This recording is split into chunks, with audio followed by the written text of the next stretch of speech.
Congressman and Dr. Ronny Jackson is joining us this morning. Congressman, so nice to have you here in studio.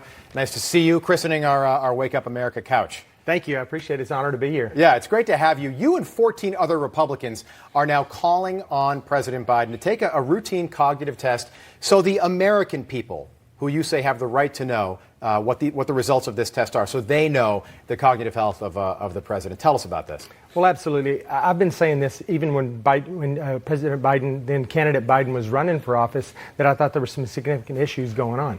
Right? I think that we can look back. We got 40 years of tape. We can go back and we can look at this man. He's always made gaffes, but these are really different right now. He's having a lot of just real basic cognitive issues where he can't remember things. He seems confused about where he's at and what he's doing. And this most recent trip where he went overseas, I think he kind of embarrassed us to some extent because he did not look. He didn't look like he was in control, and he's not inspiring confidence in the American people. He's not inspiring confidence in our allies, and he's sending the wrong message to our adversaries.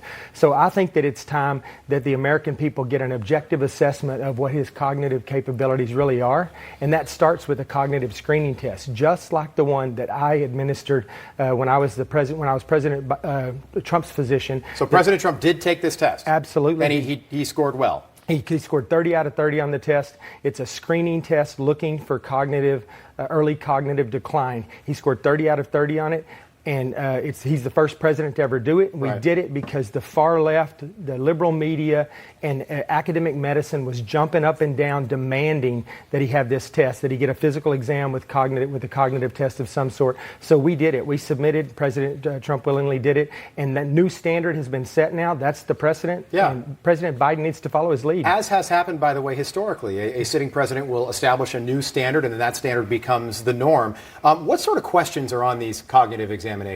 Well, it's not a detailed, aggressive cognitive assessment. It's a screening tool, right? And you're doing a physical exam on somebody, an annual physical exam. You screen for cancer. You screen for heart disease. You're doing all these screening, looking for early signs of something. You find things early on. This is a cognitive screening test. It's put together to find early cognitive decline, and it has a real simple task on it: naming task, memory task, where it has animals on there. Can you name the animal? It has countdown from 100 by 7. I'm going to name some words. I want you to repeat these words. I'm going to ask you again in 5 minutes. I want you to repeat these words again. Some spatial orientation stuff. Can you draw three-dimensionally a box? There's a box there, and you copy it, but it's kind of a three-dimensional test. So they're very basic tasks that deal with real basic functions in your brain, but that's what you're looking for. And have you heard from the White House? I have not. They're not going to take this afternoon or something? Not that I'm aware of. Okay.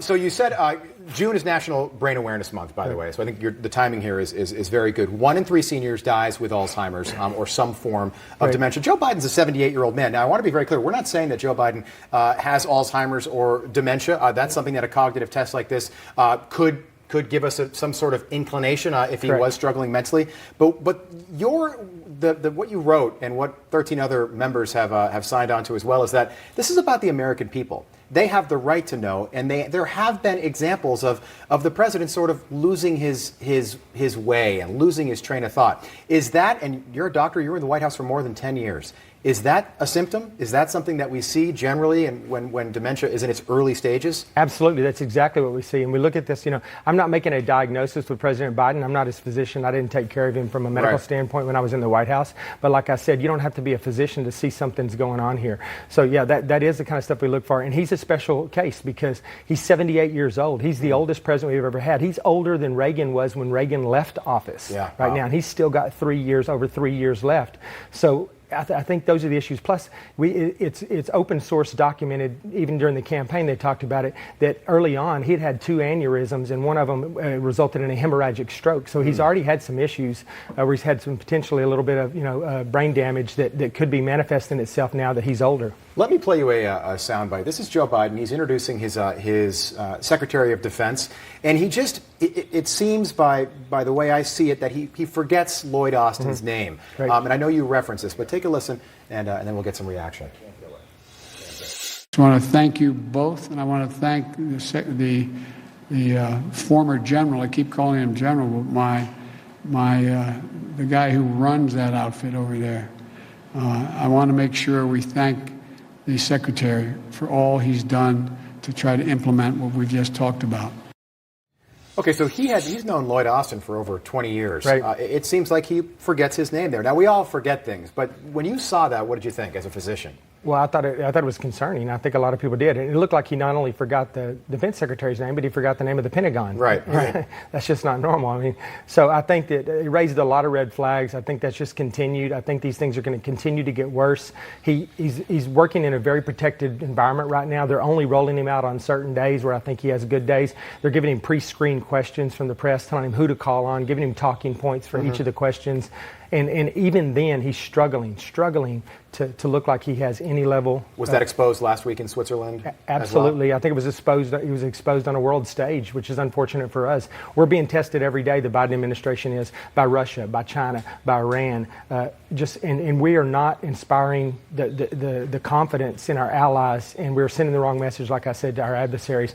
We're not passing the tests that are being put before us. We've got about 30 seconds left. Just a quick question. Some on the left are saying this is ridiculous to assume something like this, that the Republicans would want to test the president's cognitive ability. What would you say to anybody who is critical of something like this? I would say just stand by. I'll come back on your show in the next 12 months or so, and we'll talk about it again, because it won't just be me talking about it. It'll be the Democrats talking about it, because this is going to get worse, not better. I agree with you, Congressman. I think this is sort of an open secret right now in Washington, and I hope the president does choose to take a cognitive test like this.